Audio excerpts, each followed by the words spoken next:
Maestra, ¿podría prender ya su cámara, por favor?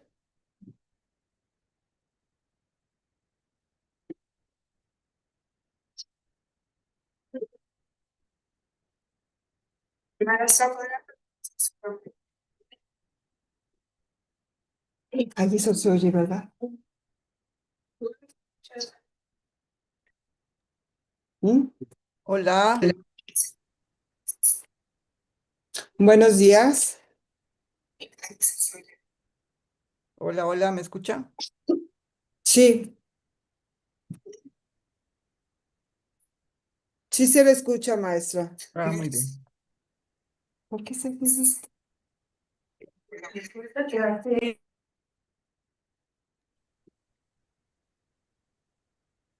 Sí se le escucha, maestra. Ok. Ay, en el flyer pusieron licenciada, soy doctora. Ah, ok, ahorita lo corregimos.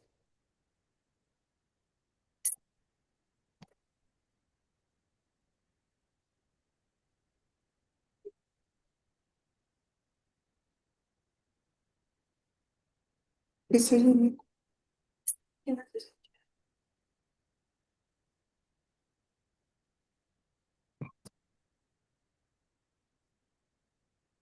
Muy buenos días.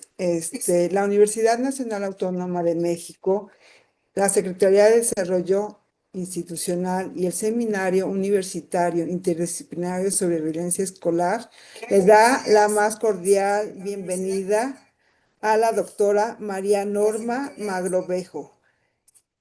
En el mes del orgullo nos va a dar la conferencia Colores de Resistencia y Esperanza, una lucha por visibilizar lo diverso. La doctora nació en un pueblo de Quechua, en Perú, migró a Arequipa, una ciudad conservadora donde me hice feminista y también lesbiana. A los 28 años me exilié en México porque las mujeres no hallábamos forma de vivir fuera de la heterosexualidad sin riesgo. Es profesora investigadora en la Universidad Autónoma de la Ciudad de México.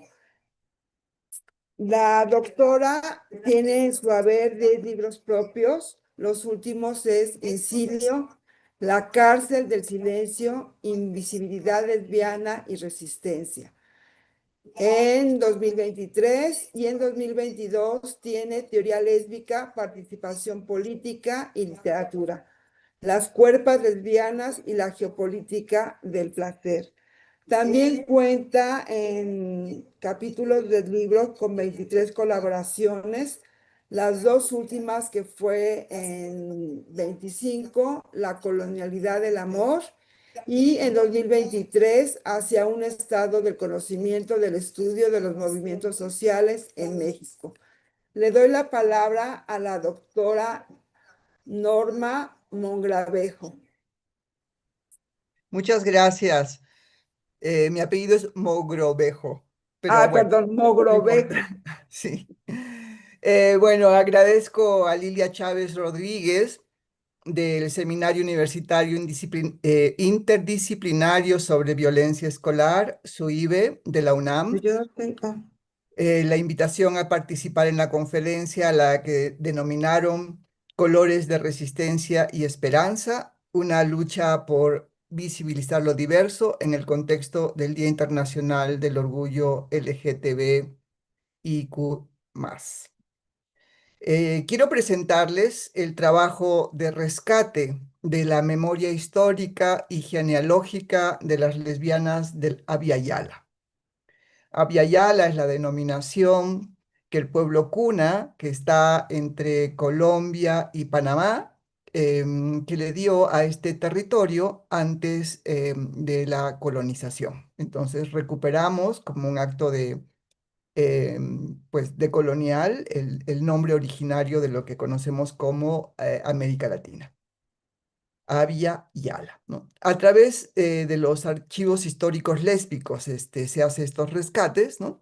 Porque estos son espacios activistas de recuperación arqueológica, histórica, antropológica, de la lucha de las lesbianas por visibilizar su existencia como una resistencia al régimen heteropatriarcal.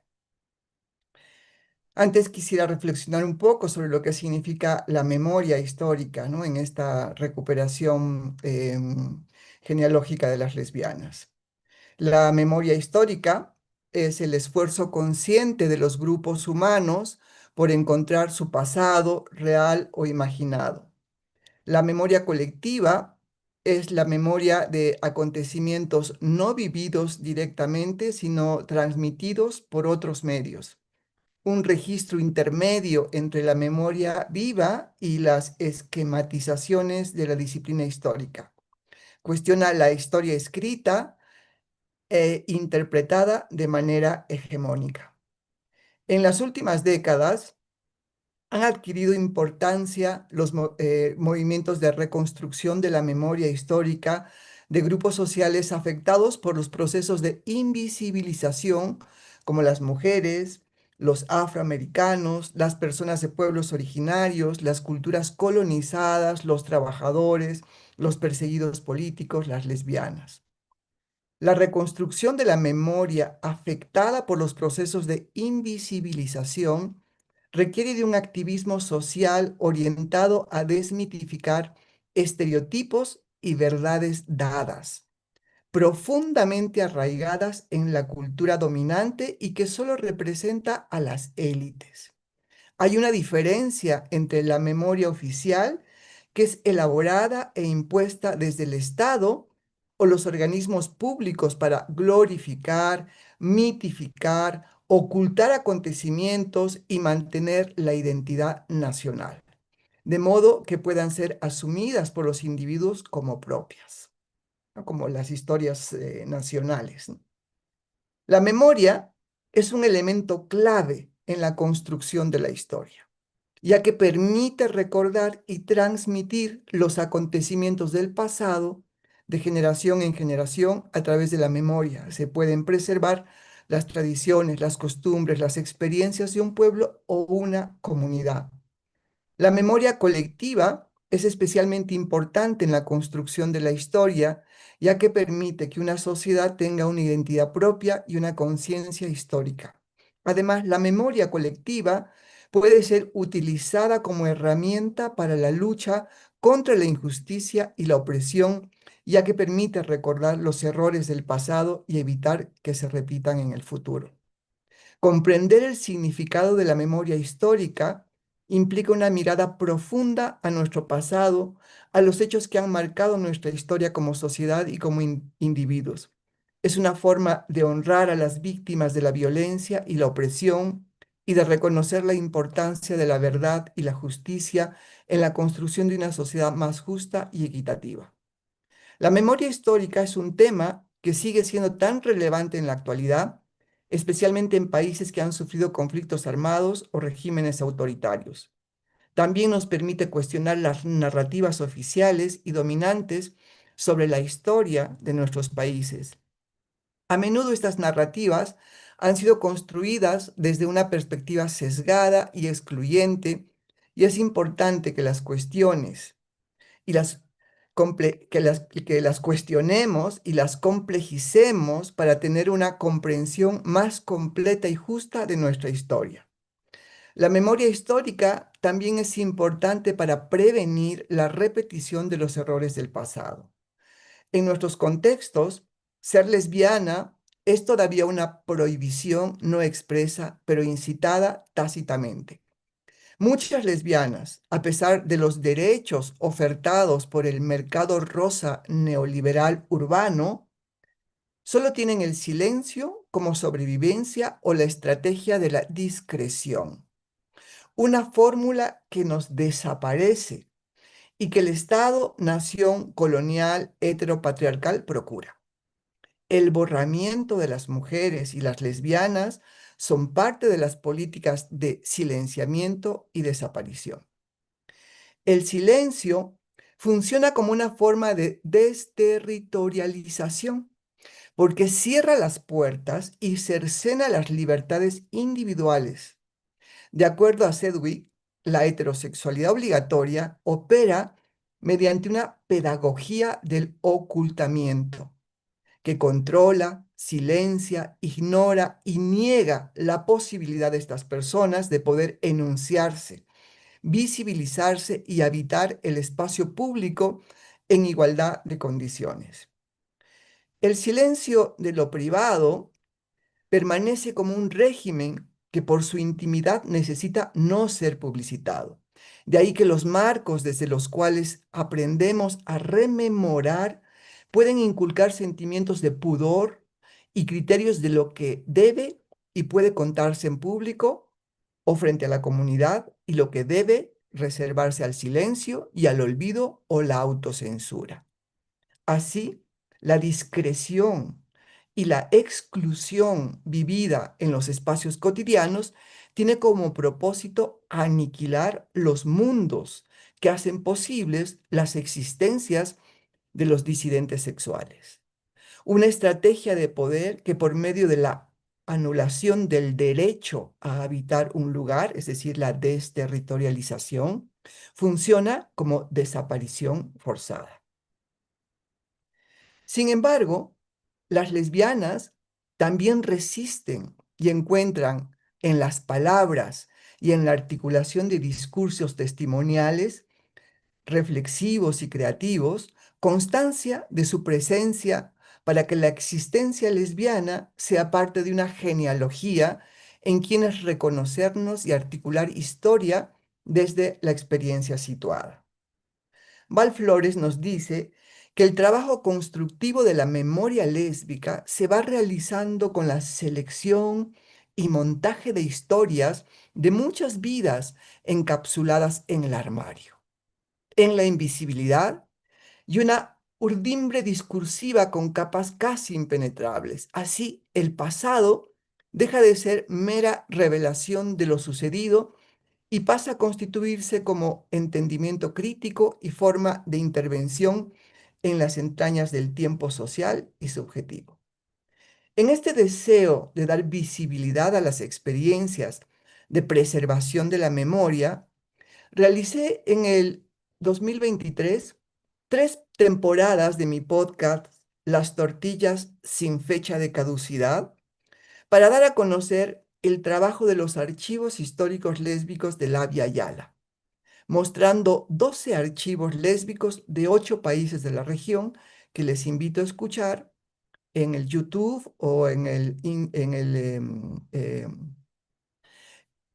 Spotify con el nombre Las Tortillas, sin fecha, sin separación, o sea, juntos, sin fecha de caducidad. Esta recopilación de diversas experiencias archivísticas nos trajo enormes sorpresas, todas gratificantes porque nos permitió hacer un recorrido por las diversas concepciones que se tienen de los archivos y las formas de preservarlos.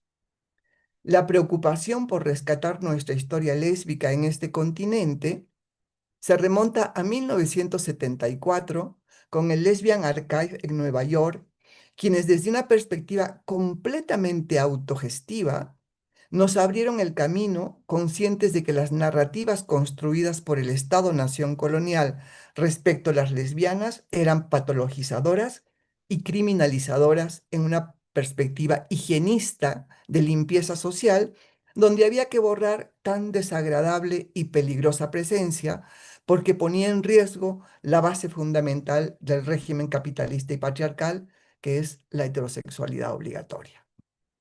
A esta iniciativa, a lo largo de estos 50 años, se han sumado muchos proyectos desde la Via Yala.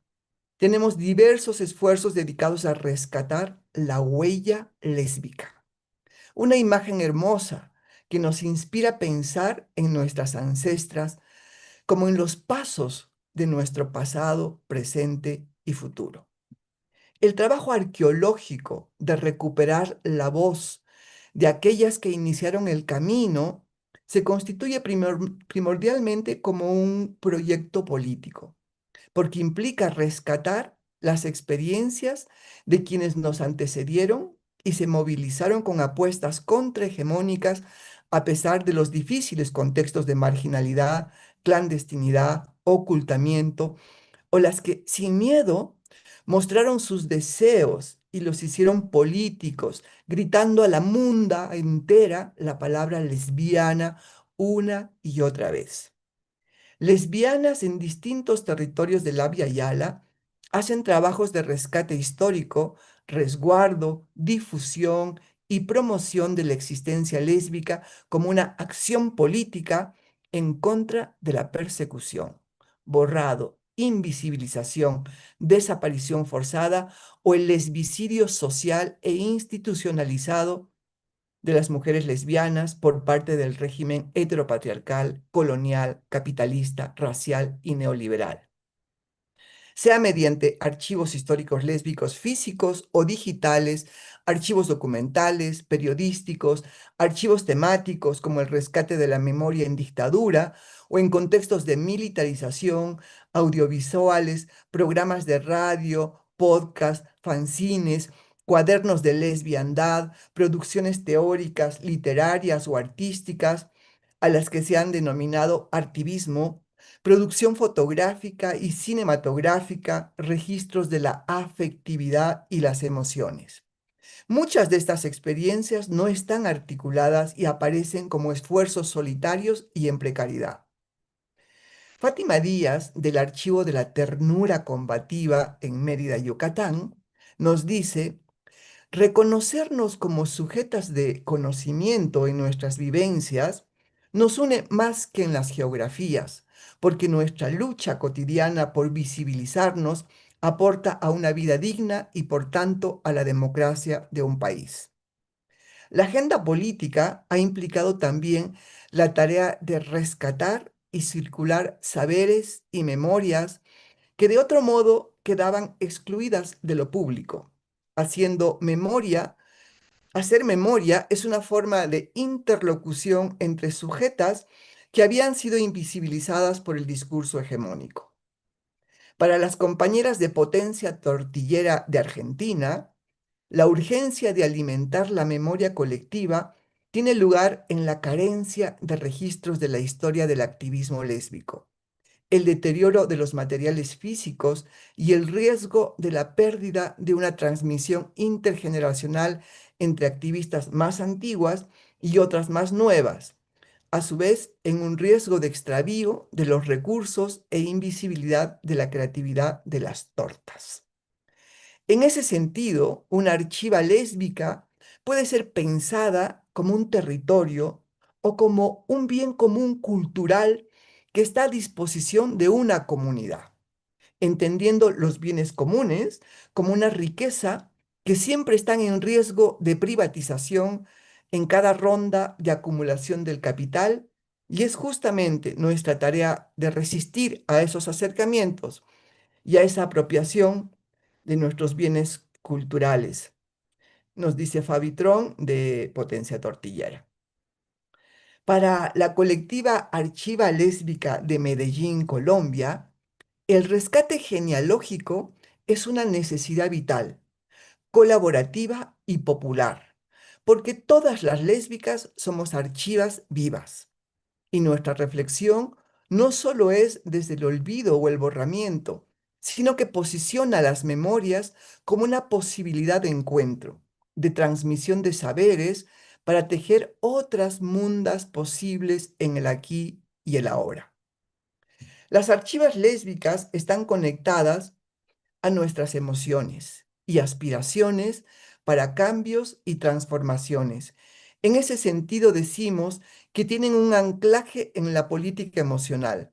No solo son un reservorio de documentos, de conocimientos colectivos y de memoria, sino también de sentimientos, traumas, afectos o ternura.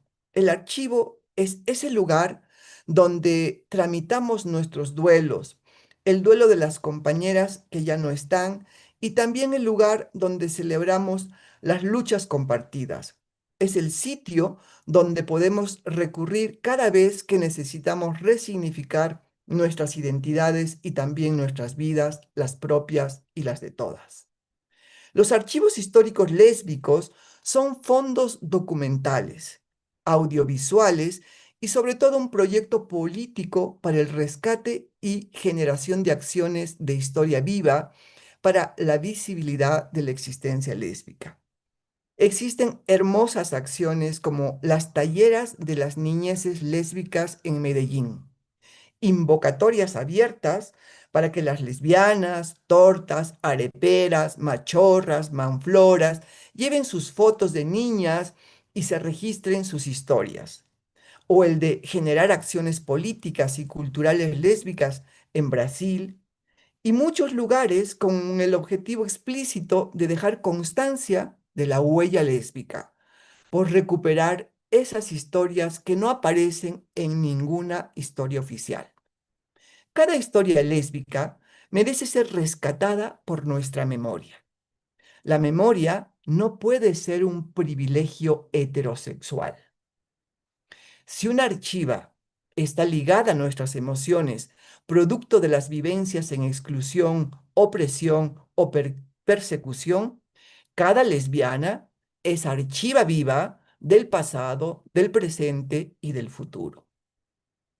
Este entusiasmo por recuperar la memoria histórica de nuestra comunidad nos llevó a conjuntar sinergias entre diversas colectivas archivísticas lésbicas y lesbianas individuales de la Via Yala para realizar una encuentra virtual de archivas históricas, memoria, arqueología y genealogía lésbica de Abya Yala, Caribe y otros territorios, con el propósito de construir conversaciones y debates amplios y democratizadores en contenidos y maneras de articulación, que se llevó a cabo del 22 al 28 de julio del 2024 de manera virtual, ¿no?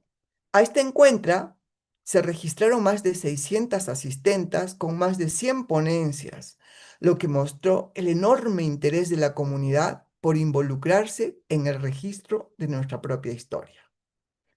El rescate de la memoria histórica y genealogía lésbica es una tarea pendiente de nuestra comunidad porque se trata de experiencias de persecución, de clandestinidad, de violencia lesbicida y muchas veces de resignificación y resiliencia que organizan formas de conocimiento desde la experiencia situada y constituyen un trabajo arqueológico por reconfigurar.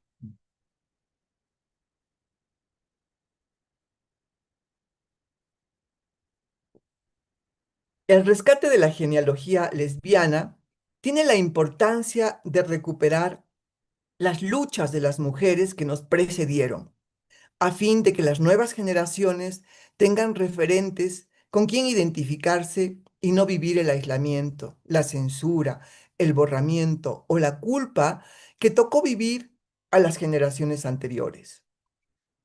Invocamos la importancia del rescate histórico y político de nombrarnos. Desde la convocatoria, quisimos abarcar el máximo de territorios posibles y tradujimos la convocatoria de la encuentra a diversos idiomas originarios: náhuatl, quechua, guaraní, euskera, catalán, italiano, inglés, francés y castellano. La mayoría de nuestros idiomas originarios son fundamentalmente orales y no registran conceptos que el mundo de los jaras blancos invasores proscribieron hasta el borramiento. Así, la palabra lesbiana en muchas lenguas ancestrales u originarias de nuestras territorios no tiene traducción. Al hacer la traducción de la convocatoria de la encuentra, en la búsqueda de llegar a muchas compañeras, nos encontramos con que en el náhuatl no existe la palabra como tal que traduzca lesbiana. Así que una de nuestras compañeras, Katia Leite Chávez, hizo la traducción. Para ello tuvo que realizar el ejercicio de combinar una serie de palabras que para ella definía la palabra lesbiana. Mujer que ama dignamente a otra mujer. Y cada una de estas palabras las tradujo al náhuatl e inventó, juntando todas estas palabras, la palabra Sihuayematihueixqui. Y esta palabra quiere decir mujer que ama dignamente a otra mujer. Y ella le dio sentido a Sihuayematiwe Ixtli como lesbiana en náhuatl. Así, el inicio del encuentro implicó la posibilidad de crear y crearnos nuevos lenguajes y palabras como formas de acción política y poética para la recuperación de nuestras genealogías y existencias. Un acto vivo, peligroso y subversivo de creación en muchos de nuestros contextos. La encuentra virtual de archivos históricos, memoria, arqueología y genealogía lésbica de Abya Yala, Caribe y otros territorios mostró que el trabajo de rescate e investigación de los archivos lésbicos es una tarea extensa e invaluable que se realiza en numerosos territorios. Cada vez más lesbianas deciden navegar por la genealogía de nuestra comunidad y con ello permiten que nuestra presencia y memoria se mantenga viva. Los archivos históricos lésbicos, una forma de activismo lésbico en el que las lesbianas de diversos lugares de la Via Yala han hecho una apuesta por el rescate de la memoria, por la documentación de nuestra historia y por registrar piezas importantes para la reconstrucción de nuestra genealogía lésbica, a fin de que otras lesbianas tengan referentes con quienes reconocerse y con el objeto de dejar constancia de nuestro paso por esta munda. La encuentra nos mostró que hay grandes esfuerzos de las activistas por rescatar la memoria histórica de las lesbianas desde lo personal y lo colectivo en experiencias con anclaje emocional y político, desde la autonomía y la autogestión. Sin embargo, hay circunstancias en que los grupos activistas que terminan ciclos o que no cuentan con condiciones físicas para mantener una archiva, traspasan sus materiales a instituciones como universidades, bibliotecas o archivos gubernamentales que pueden garantizar potencialidades ligadas a los recursos, la tecnología y el servicio de lo público, pero también presentan riesgos como la presencia masculina que carece de sensibilidad para la organización y preservación del material o riesgos de políticas autoritarias tendientes a desaparecer acervos incómodos, aun cuando las legislaciones cuenten con candados para la preservación de la memoria, por lo que se planteó la necesidad de preservar copias digitalizadas de los documentos donados.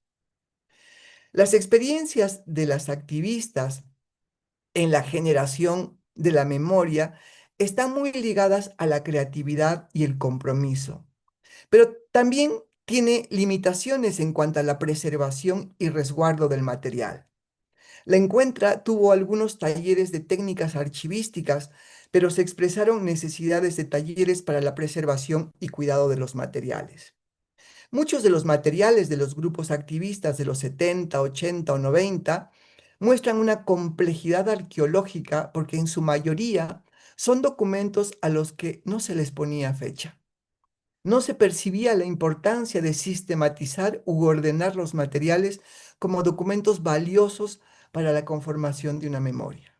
Y eso hizo compleja esta actividad archivística. Las lesbianas a este encuentro llevaron generosamente diversas experiencias de rescate de la historia de grupos activistas desde los 70, de las acciones políticas en un esfuerzo por salir de la clandestinidad en la generación de conciencia, de acciones culturales y políticas, de tertulias, encuentros, marchas, talleres, intervenciones de espacios públicos, producciones editoriales, boletines, periódicos, fanzines, volantes, pósters, caricaturas, historietas, grupos de teatro, de música, experiencias de formación, de generaciones de espacios lúdicos y creativos, de resistencia pese a la persecución y linchamiento mediático. Tienen gran significado la elección de fechas icónicas para conmemorar el Día de la Visibilidad Lésbica en distintos lugares. Para Brasil, el 19 de agosto, debido a una manifestación en 1983 de un grupo de lesbianas frente al Ferros Bar, un espacio concurrido por la disidencia sexual y donde distribuían el boletín Chana con Chana, que significa vulva con vulva, del grupo GALF. La manifestación, conocida como el Stonewall brasileiro, se debió a la prohibición de la venta del boletín. Entonces, en Brasil celebran el 19 de agosto el Día de la Visibilidad Lésbica. En Chile, el 9 de julio, en conmemoración al lesbicidio de Mónica Briones, ocurrido en 1984, una joven artista asesinada por el hecho de ser lesbiana abierta, el primer lesbicidio documentado en Chile. En Argentina, el Día de la Visibilidad Lésbica se conmemora el 7 de marzo, debido al feminicidio de Natalia Pepa Gaitán a manos del padrastro de su novia el 7 de marzo de 2010. En el Abya Yala, el 13 de octubre, se celebra el Día de la Visibilidad Lésbica por ser el inicio del primer encuentro lésbico de la región.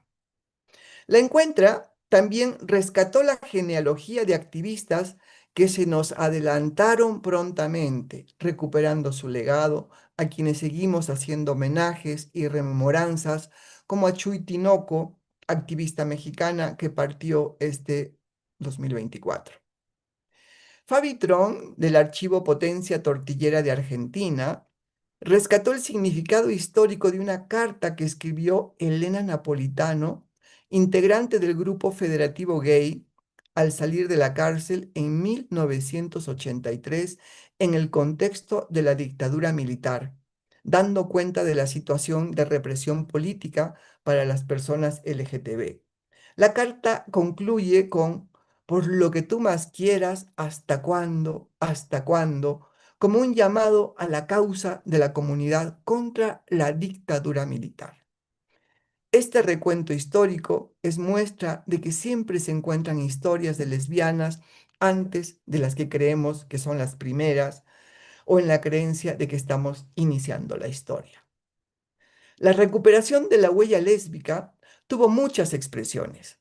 Susana Vargas rastreó los orígenes de la palabra tortillera en México a través de la gráfica y fotografía de los registros periodísticos desde principios del siglo XIX al siglo XX. Imágenes de revistas amarillistas fueron las únicas que daban cuenta de la existencia tortillera para escandalizar y criminalizar a las lesbianas. La referencia primigenia a las tortilleras se remite a una redada policial en el contexto de la detención a los asistentes al baile de los 41. Y esta redada fue en una reunión de mujeres lesbianas que estaban bautizando a una muñeca llamada Chilaquil en 1901.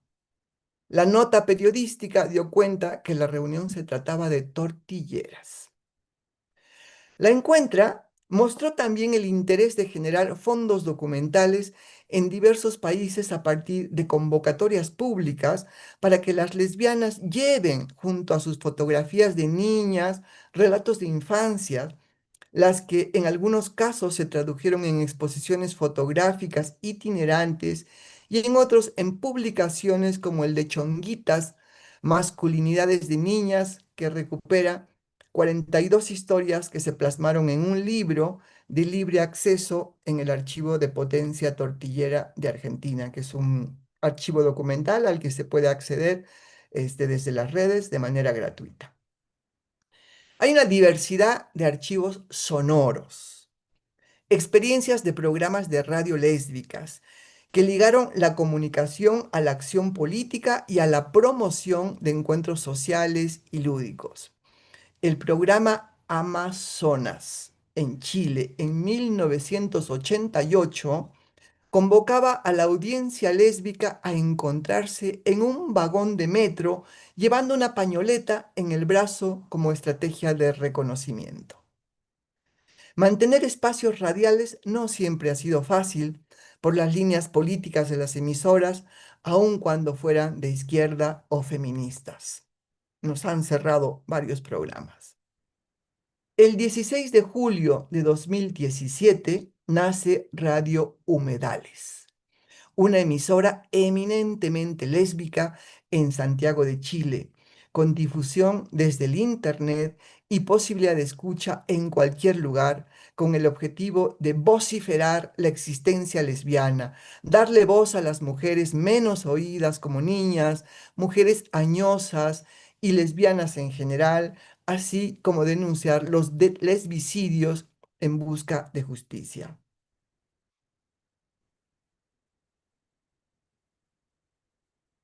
Hay múltiples experiencias de podcast y trabajos audiovisuales que recuperan acciones políticas, marchas, historiografías, que dan la palabra a las silenciadas, lesbianas indígenas, adultas mayores, lesbianas fronterizas, butch y de los márgenes, que tematizan la memoria histórica, retoman problemáticas de la existencia lésbica y difunden el gusto del entre mujeres.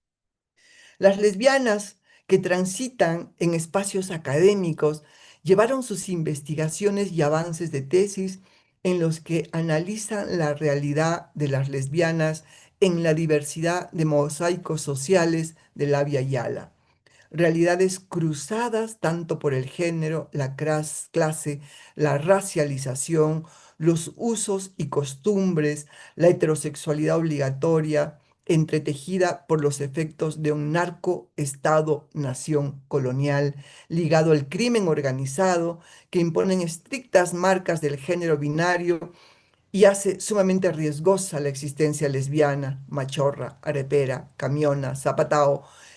En dicho contexto, surge la necesidad de estrategias colectivas y comunitarias del cuidado, las que también se conflictúan por contextos de nuestra comunidad ligadas al alcohol y otras sustancias que repercuten en la salud mental y el riesgo que implica el valor de la visibilidad. Los lesbicidios, lesbocidios, lesbogenocidios, lesbomisoginia, muertes violentas de lesbianas o crímenes de odio, son todas estas denominaciones que se usan a lo largo de la Via Yala, ¿no?, para referirse a los asesinatos de lesbianas, tienen especial atención debido a la crueldad con que son cometidas y la inoperancia y falta de voluntad del sistema de justicia por el debido proceso y por la generación de acciones políticas del movimiento lésbico para denunciar y acompañar a las familias en la presión para el logro de justicia no siempre conseguida.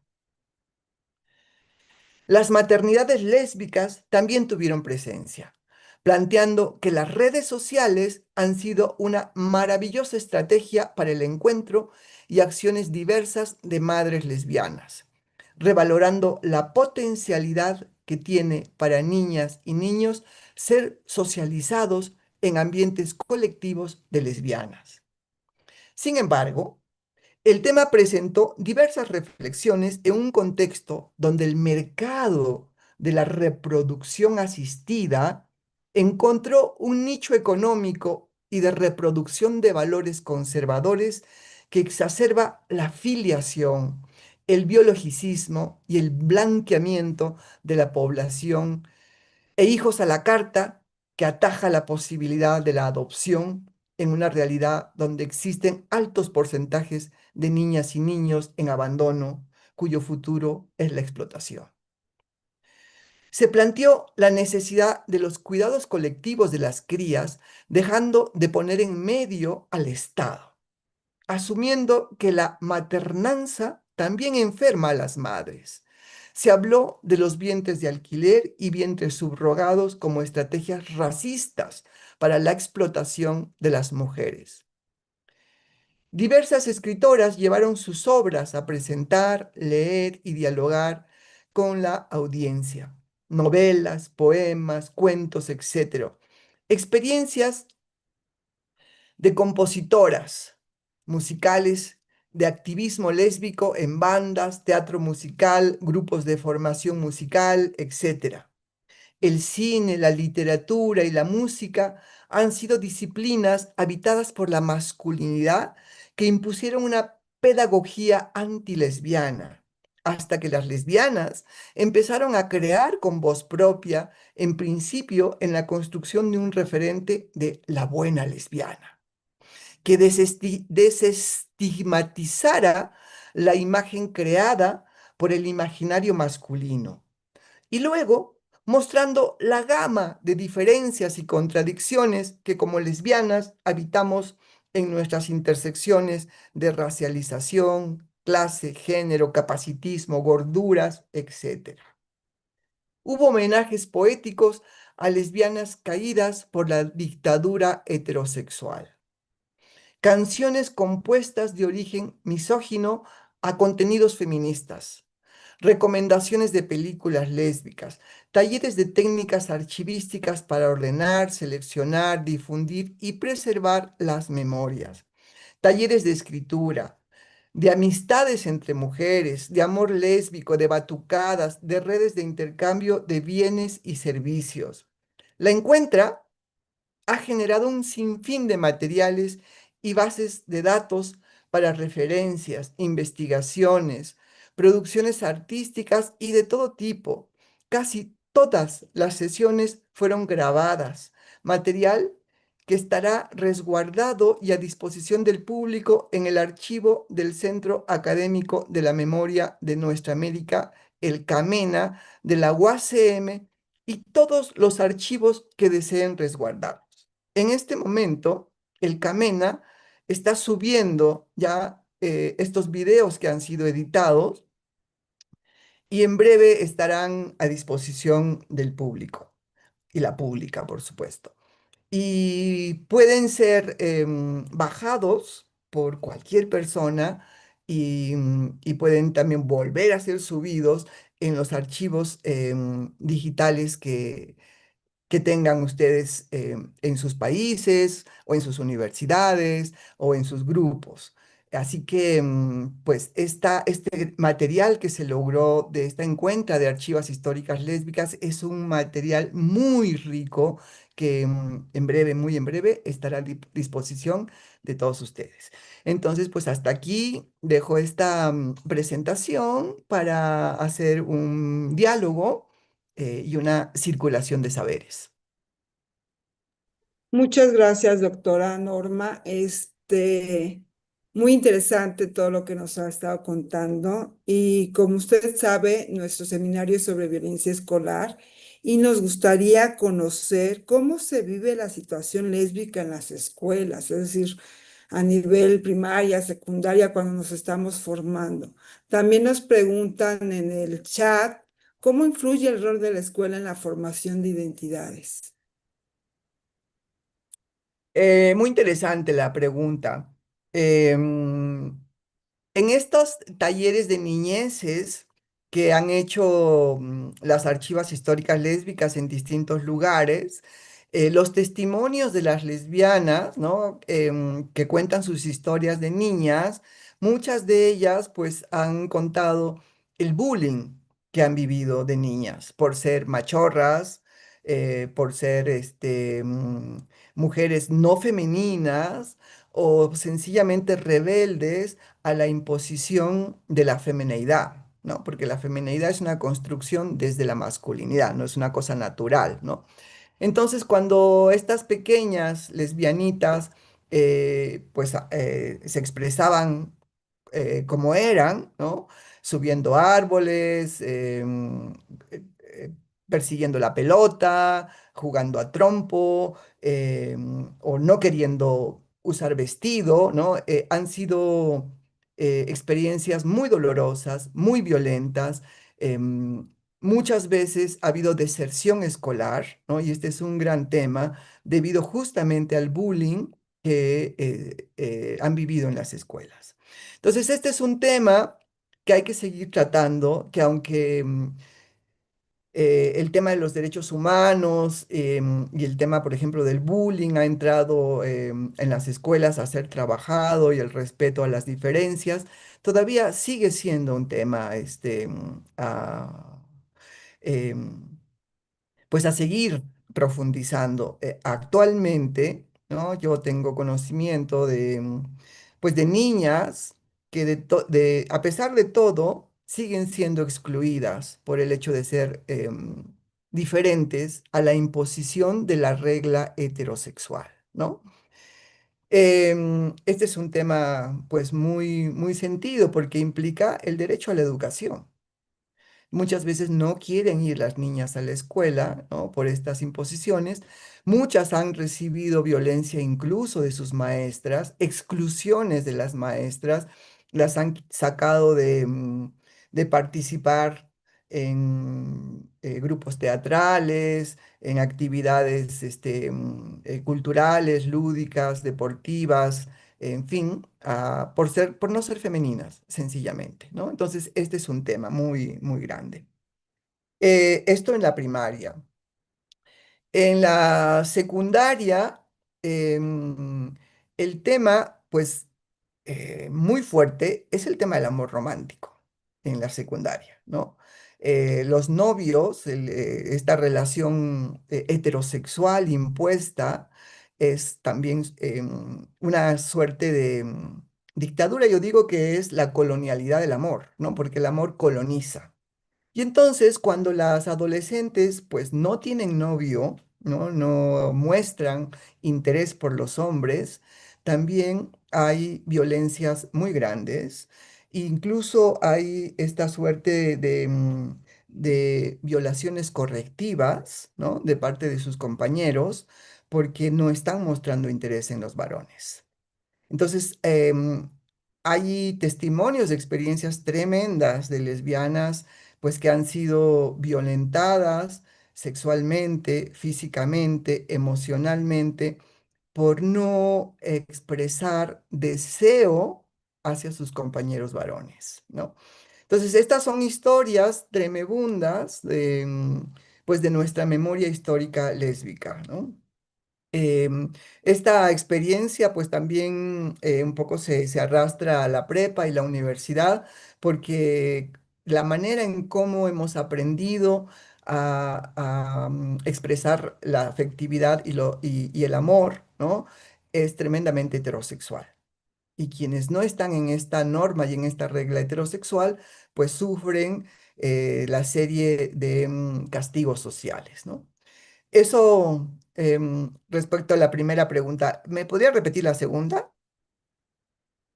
La segunda fue, ¿cómo influye el rol de la escuela en la formación de las identidades? Pero creo Bueno, que con lo que nos acaba de sí, comentar es sí, la, parte de la lo que... escuela es una pedagogía de la heterosexualidad. Eso lo podríamos decir digamos, en resumen, porque todo el ámbito de la epistemología, es decir, el conocimiento, está centrado en reglas y normas heterosexuales. La historia aparece como una historia heterosexual. Eh, pues las materias aparecen como producciones de hombres heterosexuales, digamos, quienes elaboran los programas de estudios son varones desde una perspectiva absolutamente heterosexual, la regla es heterosexual, la norma es heterosexual, digamos, la Sí. formación en general es heterosexual, ¿no? Y yo creo que hace falta una revisión profunda de los contenidos, de los programas de estudio pues de la escuela en general, y librarnos de la misoginia y el androcentrismo. Es decir, que la bibliografía, por ejemplo, no puede ser solo y únicamente de varones, ¿no? Hay que hacer una revisión. Hay mujeres que han producido conocimiento y tienen que recuperarse esos conocimientos. Y también tienen que recuperarse la producción, pues que las lesbianas y las disidencias sexuales y los grupos diferentes, culturales y sociales tienen, como los indígenas, las mujeres, personas discapacitadas, en fin, todo esto tiene que hacer parte de un ámbito de la cultura del conocimiento. Gracias, doctora. Otra pregunta de Norma López dice, nombrarse como lesbiana es un acto político. Otra que voy a ligar un poco con la que dice Fernanda Camarillo es de dónde viene la palabra lesbiana y por qué es importante ser sujetas históricas. Nombrarse lesbiana más que nunca es un acto político porque actualmente vivimos un borramiento de las lesbianas y un borramiento de las mujeres, ¿no?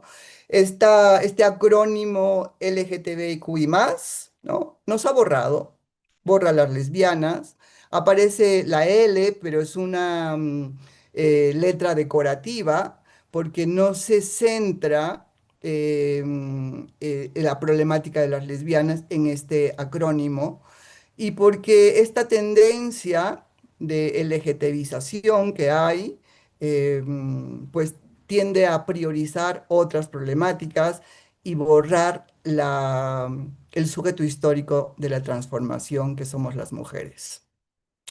Entonces, es más que nunca una necesidad histórica, política, de nombrarnos como lesbiana y hacer referencia a que somos un grupo que no solamente nos constituimos en términos de un ámbito sexoafectivo, ¿no? De que amamos y sexuamos con otras mujeres, sino fundamentalmente porque el ser lesbiana cuestiona un régimen dictatorial, que es la heterosexualidad obligatoria y el patriarcado. Em, las lesbianas cuestionan el poder masculino y la obligatoriedad de la presencia masculina en todas las relaciones sociales. Y esto implica la posibilidad de construir comunidades históricas sin hombres, ¿no? No quiere decir que van a desaparecer los hombres, pero existe esta posibilidad de que podamos construir una realidad en un entre nosotras. Y esto quiere decir una cultura diferente donde esta dictadura heteropatriarcal no esté presente. Y esto tiene pues una simbología muy importante porque es tremendamente revolucionaria y transformadora de este sistema patriarcal. La palabra lesbiana viene de la isla de Lesbos, donde Safo creó una escuela para mujeres en la antigua Grecia, donde les enseñaba fundamentalmente artes como poesía, canto, baile, etcétera. Y bueno, pues ahí se generó como esta comunidad de mujeres, ¿no? Digamos, es esta recuperación. Cada cultura tiene una denominación específica y hay que rescatarla, así como les conté que en el náhuatl no existía la palabra lesbiana, pero no es porque no existieran las lesbianas en la cultura náhuatl o en el mundo náhuatl, ¿no? Es porque la colonización borró absolutamente estas posibilidades de existencia de tal manera que se borraron incluso en el lenguaje. Entonces, si el lenguaje no puede recuperar la denominación de esta existencia, porque lesbianas existimos en todas las culturas, en toda la historia y en todos los lugares. Y alguna denominación debemos de tener, ¿no? Ya con los ámbitos, digamos, de la colonización, la denominación ha sido una denominación ofensiva. Eh, y lo que hemos hecho muchas veces es revertir el sentido de las palabras, apropiarnos del sentido ofensivo y decir con orgullo si soy lesbiana, si soy machorra, si soy camionera, si soy zapatao, si soy tortillera, si soy arepera y qué, ¿no? A mucho gusto, a mucha honra, a mucho orgullo. Y entonces, pues les quitamos al mundo de la opresión esta arma del insulto y nos las hacemos propias y decimos sí somos. Y bueno, pues resignificamos las palabras. En ese sentido, el lenguaje también, los idiomas, son pues lenguajes vivos que podemos transformar y renovar. En ese sentido, si hay alguna lengua que no tiene una denominación como lesbiana, hay que crearla, hay que generarla, hay que inventar, ¿no? Entonces las lesbianas nos estamos inventando todo el tiempo, renovando la cultura. Em, Eso respecto al tema de las preguntas. ¿Quedó alguna pregunta sin responder? No me acuerdo si hubo una última ahí. No, Ok. pero bueno, también le preguntan, este, en la reunión de las tortilleras de 1901, ¿cuáles eran sus demandas y en qué comunidades indígenas se expresan estos movimientos de lesbiana? Lo pregunta la maestra Monse. Ok, hecho histórico de 1901 se refiere, o sea, está ligada al contexto de la redada que hicieron al baile de los 41, ¿no? Entonces, imagínense el momento histórico, 1901, antes de la Revolución Mexicana. Pues detuvieron a 41 homosexuales, los encarcelaron y muchos de estos fueron desaparecidos, ¿no? Acribillados. Entonces hubo una política de persecución y en esta política de persecución pues implicó hacer redadas para hacer esta limpieza higienista, ¿no?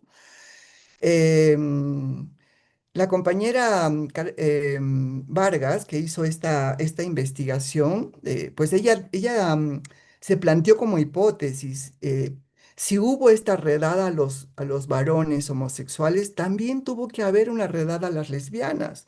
Y buscó bajo las piedras, buscó en todos los medios de comunicación y no encontraba absolutamente nada, lo cual parecía pues que las lesbianas obviamente no aparecían en el ámbito de lo público, y por lo tanto no eran absolutamente invisibles. Sin embargo, encontró una nota periodística de esta redada que era una reunión social, era una fiestita, ¿no? Una fiestita que hicieron un grupo de lesbianas y que pues en su fiestita estaban haciendo un bautizo y a la muñeca que bautizaban, pues le pusieron el nombre de Chilaquil. Pues en este momento histórico no podemos hablar de una organización política que tuviera demandas al Estado o que salieran a hacer marchas. No, no, no. Esta experiencia, digamos, de la politización de la disidencia sexual, pues se remite a los años 60 del siglo XX, ¿no? Antes, la clandestinidad era, digamos, los espacios donde los disidentes y las disidentes sexuales podían reunirse porque la persecución era tremenda. Estaba la muerte, el esbocidio, ¿no? O los crímenes de odio a la orden del día. Comunidades indígenas lesbianas, sí, por supuesto que las hay en muchos lugares. Aquí en México, pues la compañera Katia Leite, que es quien tradujo la convocatoria de la encuesta de archivos al náhuatl, ella tenía una organización pues, de lesbianas en Tláhuac.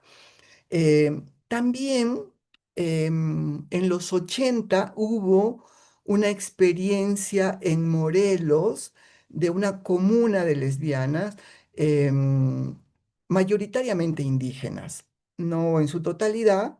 Esta experiencia está recogida en el libro que yo tengo que se llama Un amor que se atrevió a decir su nombre, que es justamente es una recuperación histórica de las organizaciones de lesbianas en 8 países de América Latina, ¿no? De cómo se inicia el movimiento lésbico. Y esta experiencia de la comuna de lesbianas en Morelos fue muy interesante porque ellas vivieron en comuna. Algunas trabajaban, otras se dedicaban a la agricultura, a la crianza de animales, hacían, digamos, una vida económica comunitaria, porque las que trabajaban salarialmente aportaban económicamente para los gastos y las que no trabajaban salarialmente trabajaban en la comunidad, ¿no? Esta experiencia acabó un poco dramáticamente, pues porque se sintieron amenazadas y perseguidas fundamentalmente por la Iglesia Católica, que el obispo era vecino y ellas tuvieron que desarticular la casa en la que vivían y salir huyendo fuera de Morelos, ¿no? Hay otras experiencias también de lesbianas indígenas en Bolivia. em, y una cosa muy interesante que les quiero comentar es que en Norteamérica, por ejemplo, la concepción indígena de los dos espíritus. Es decir, que los indígenas conciben, no tienen esta concepción de la heterosexualidad como norma en muchas de las comunidades. No es general, pero en algunas comunidades. Y ellas consideran que las personas tienen dos espíritus, esto es lo que conocemos como femenino y masculino, ¿no? Y, y generalmente son las personas que son chamanes, que pueden ser mujeres biológicas u hombres biológicos, pero que no se consideran ni como mujeres ni como hombres, ¿no? Y estas son, pues, digamos, concepciones cosmogónicas del ser, ¿no? Es una ontología, pues, diferente a la que hemos aprendido desde las concepciones eurocentradas que tenemos como forma de vida heterosexual, ¿no? Entonces, pues hay todavía mucho también que rescatar en términos de investigaciones de cómo em, se han concebido, cómo se conciben en la cosmovisión indígena la vivencia lésbica, ¿no?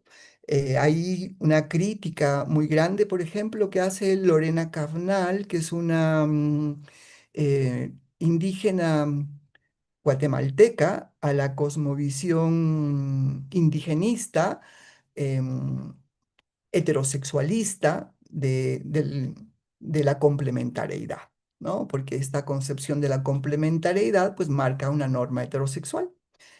Y esta concepción, pues, heterosexual tiene mucho de una, pues, cosmovisión eurocentrada, en realidad, ¿no? Que está atravesada por esta cosmovisión heterocentrada que nos obligó a las mujeres a vivir bajo la regla de la heterosexualidad, fundamentalmente bajo la amenaza de la violación, ¿no?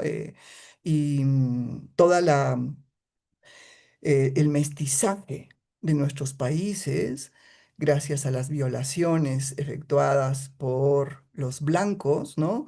Ha sido una pedagogía de la heterosexualidad. Y eso hay que tenerlo en cuenta, ¿no? Entonces nuestras culturas mestizas han sido disciplinadas a través de la violación sexual a mujeres para el aprendizaje de la heterosexualidad. Y este es un tema muy importante que tenemos que seguir analizando.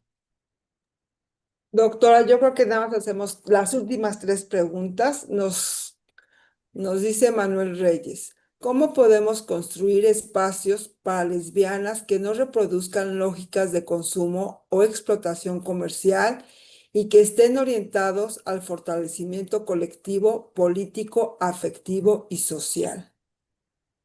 Es muy interesante la pregunta, ¿no? En principio, pues las comunidades lésbicas se tienen que construir desde ellas y para ellas, ¿no? O sea, no se pueden construir desde fuera para las lesbianas. O sea, la heterosexualidad no puede construir espacios para lesbianas. Los espacios lésbicos tienen que ser construidos por ellas, ¿no? Y para ellas.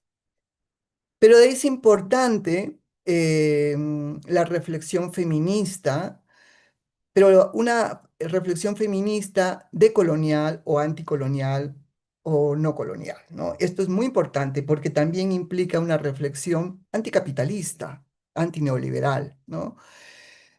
Porque el patriarcado se instituye fundamentalmente, digamos, con el apoyo de un sistema capitalista, y el sistema capitalista es patriarcal, ¿no? Y el sistema patriarcal es capitalista. Y en este sentido, pues esta suerte de reconocimiento de los derechos de la disidencia sexual ha estado muy ligada a la aceptación de un sistema de mercado, ¿no?, que le reconoce derechos a la comunidad en la medida que tengan capacidad adquisitiva. Y entonces se genera el mercado rosa. Entonces, el sistema capitalista le reconoce los derechos a los disidentes sexuales y a las disidentes sexuales porque son sujetos de consumo, ¿no? Estamos en el mes del orgullo y esto genera pues muchísimos recursos económicos para la ciudad y para el país y por eso se determina que es una ciudad gay friendly, ¿no? Además en la denominación anglosajona, porque para el mercado esto es importante, ¿no? Y esto hay que reflexionar, ¿qué implica que el mercado nos trague, que el mercado se coma nuestras acciones políticas y nuestros derechos? Es decir, que el mercado nos fagocite, ¿no?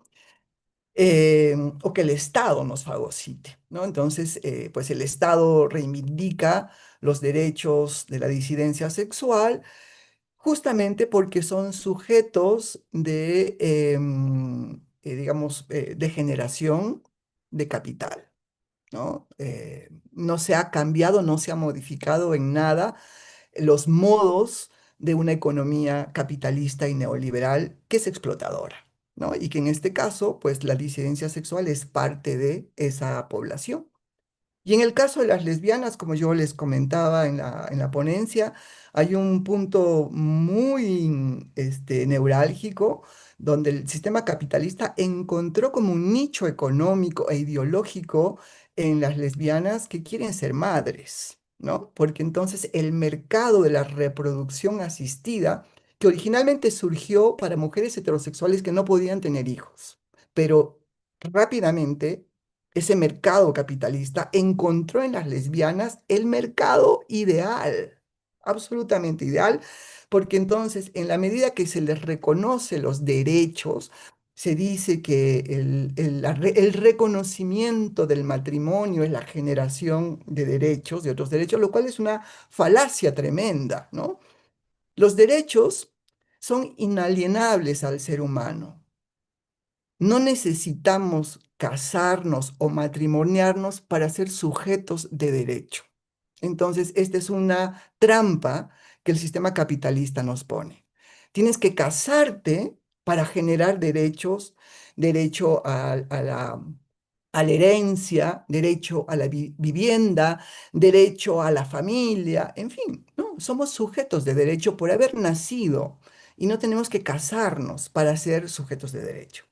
Entonces, el boom del matrimonio trajo el boom de la familia heterosexual, es decir, el modelo heterosexual, pues si bien con cuerpos similares de dos mujeres o de dos hombres, ¿no?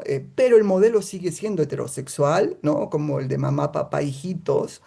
Y entonces, pues como las mujeres no pueden tener hijos, este mercado de la reproducción asistida les posibilita embarazarse, ¿no? Entonces, las mujeres acceden a los bancos de semen y pueden investigar eh, qué tipo de semen quieren comprar.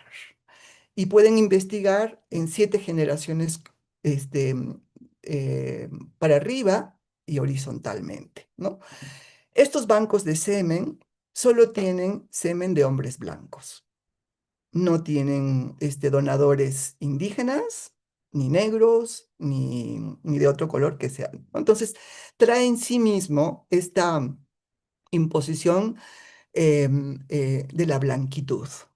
Y esto, pues, en países como los nuestros, colonizados, cae perfectamente como anillo al dedo porque el mejoramiento de la raza es un ámbito aspiracionista, ¿no? Todas quieren tener hijos blanquitos, rubios y de ojos celestes. Y entonces, este es el mercado que se ofrece a las lesbianas y además se puede elegir el tamaño, que no sean chaparritas, chaparritos los hijos, el IQ, ¿no? Que tengan tal tipo de ojos, tal tipo de cabello, tal tipo de piel, en fin. todo esto se puede elegir en el mercado de la reproducción asistida, ¿no? Entonces, es el mercado capitalista que oferta el derecho a tener hijos, el derecho a la familia, pero hay un trasfondo ideológico tremebundo, porque es la continuidad de las políticas de blanqueamiento colonial y también es la continuidad de ideas como los hijos propios, la sangre propia, ¿no? Pues y esto ataja la posibilidad de que quienes quieran tener hijos puedan pensar, por ejemplo, en la adopción de niños o niñas que no son del mismo color de la piel, que no son de la misma sangre, ¿no? Entonces, la idea de la familia sanguínea se refuerza. Y estos niños y niñas, pues que están en situación de riesgo, son niños y niñas en situación de peligro, ¿no? Que si no consiguen un espacio de cuidado, pues pronto serán sujetos del crimen organizado, por ejemplo, ¿no? Entonces, pues, ¿cómo hacerlo? Reflexión crítica. En el feminismo pues tiene diversas corrientes y hay que pues asumir que tenemos que ser absolutamente cuestionadoras de qué significa un sistema capitalista neoliberal en la generación de derechos.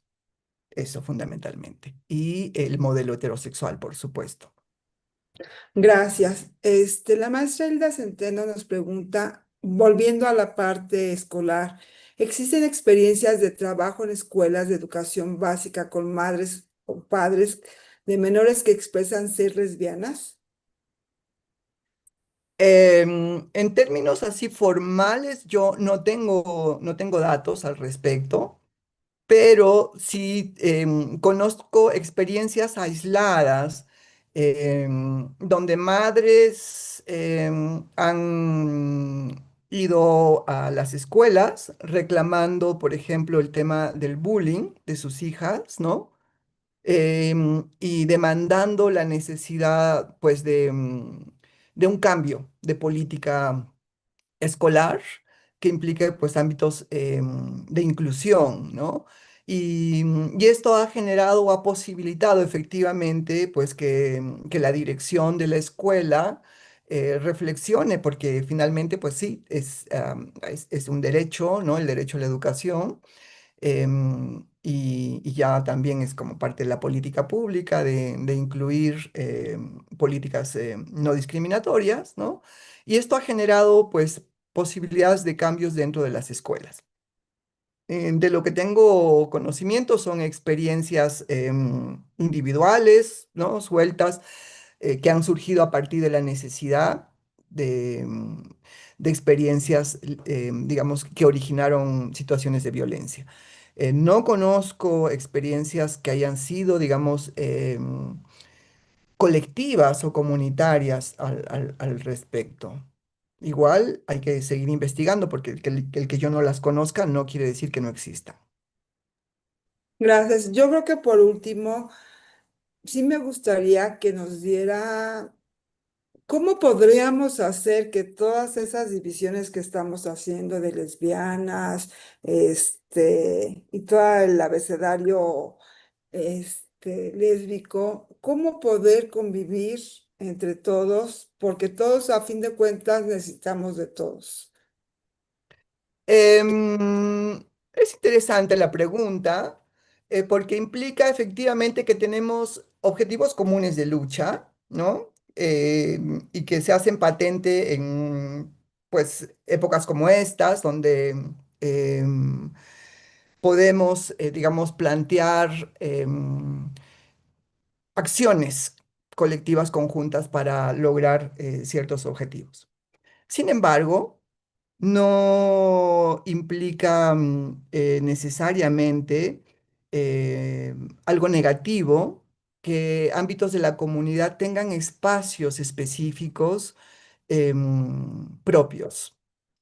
Esto es muy importante, ¿no? Y, por ejemplo, Bell Hooks lo comentó en su experiencia como mujer negra, ¿no? Ella planteaba la necesidad que las mujeres negras tengan sus propios espacios, porque en la medida que las especificidades se reúnan y puedan expresar desde su experiencia situada sus propias necesidades, ¿no?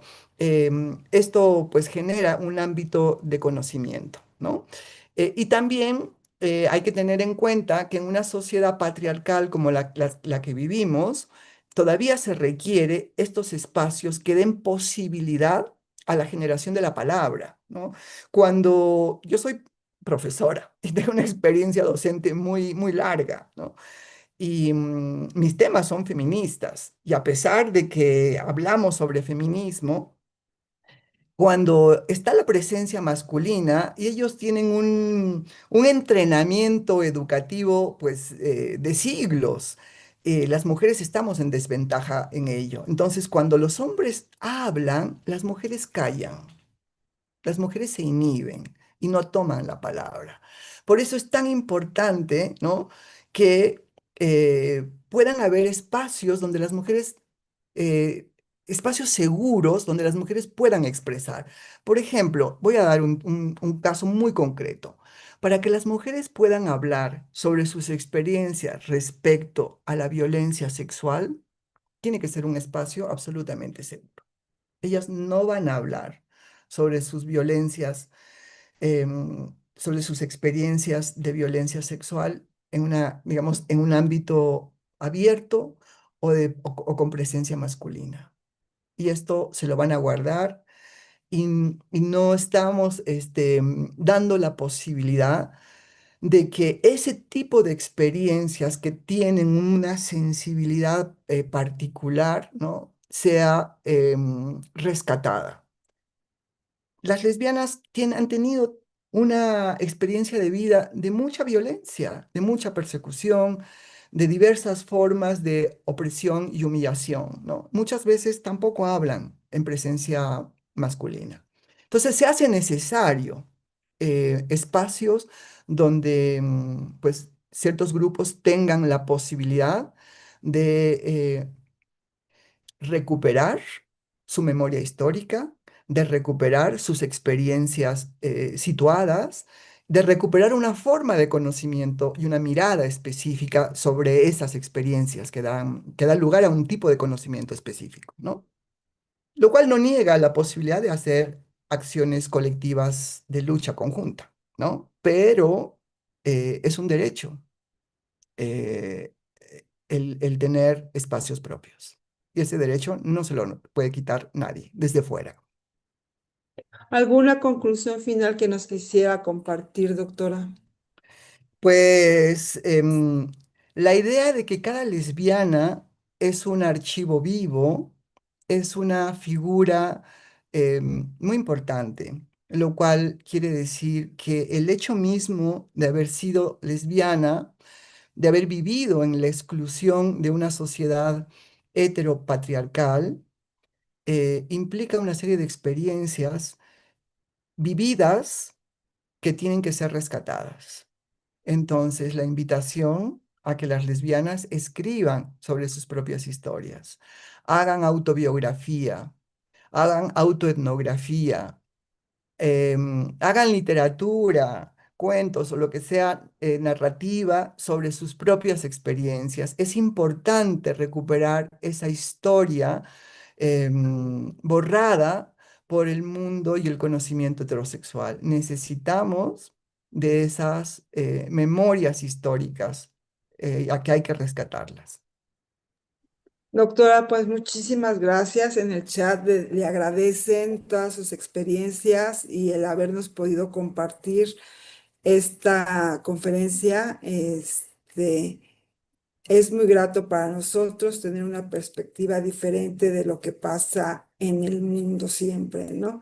Y bueno, por parte de la Universidad Nacional Autónoma de México, de la Secretaría de Desarrollo Institucional y del Seminario Universitario Interdisciplinario sobre Violencia Escolar, le extiende la constancia a la doctora María Norma Mogrovejo Aguise por la ponencia Colores de Resistencia y Esperanza, una lucha por visibilizar lo diverso el día de hoy y le agradecemos su participación. Muchísimas gracias. Envíenme por favor la constancia por correo y Ujú. mi apellido es Aquise con Q. Ah, ok.